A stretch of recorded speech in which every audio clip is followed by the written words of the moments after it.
त्रिभुवन विश्वविद्यालय परीक्षा नियन्त्रण कार्यालय बल्खुले भर्खरै बीएड फर्स्ट इयरको नतिजा सार्वजनिक गरेको छ। नतिजा चेक गर्ने तरिका सहित जानकारी लिएर उपस्थित भएको छु। भिडियोलाई अन्त्यसम्म हेर्नुहोला। नमस्कार दर्शकबिन, मेरो नाम हो दीपक खत्री र तपाईँ हेर्दै हुनुहुन्छ जेबीडी च्यानल। त्रिभुवन विश्वविद्यालय परीक्षा नियन्त्रण कार्यालय बल्खुले भर्खरै बीएड फर्स्ट इयरको नतिजा सार्वजनिक गरेको छ।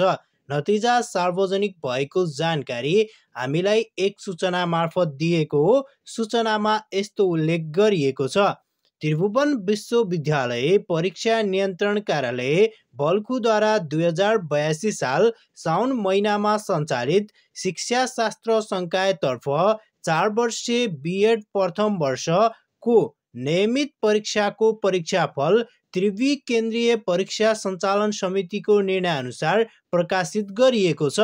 त्रिवी संगठन तथा शैक्षिक प्रशासन सम्बन्धी नियम 2050 को परिच्छेद 66 को दफा 268 र 270 अनुसार परीक्षाको मर्यादा विपरीत कार्य गर्ने परीक्षा क्रमाङ्क 91/12/30/014 का परीक्षार्थीलाई त्रिवीबाट सञ्चालन हुने 2083 सालसम्मको कुनै पनि परीक्षामा सम्मिलित हुन नपाउने गरी 2 वर्षको लागि निष्कासन गरिएको छ।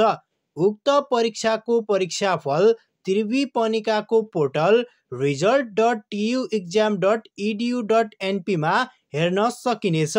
परीक्षाफल सकेसम्म शुद्ध होस् भन्ने उद्देश्य राखी प्रकाशित गरिएको छ। तापनि छपाई तथा अन्य कुनै कारणबाट अशुद्ध देखिएमा यस कार्यालयको अभिलेखबाट सच्याइने बेहोरा अवगत गराइन्छ भनिएको छ।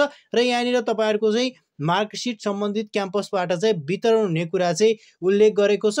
भर्खरै त्रिभुवन विश्वविद्यालयले चाहिँ बीएड फर्स्ट इयरको चाहिँ नतिजा सार्वजनिक गरेको छ। नतिजा चेक गर्नको लागि चाहिँ तपाईले आफ्नो मोबाइलमा रहेको गुगल एप्स अथवा अन्य कुनै ब्राउजर ओपन गर्नुहोला। ओपन गरिसकेपछि सर्च बारमा गएर result.tuexam.edu.np टाइप गरेर सर्च गर्नुहोला र त्यहाँ दिएको निर्देशन फलो गरेर चाहिँ तपाईले सजिलै नतिजा चाहिँ चेक गर्न सक्नुहुनेछ। आई होप तपाईलाई यो जानकारी इन्फर्मेटिभ लाग्यो होला।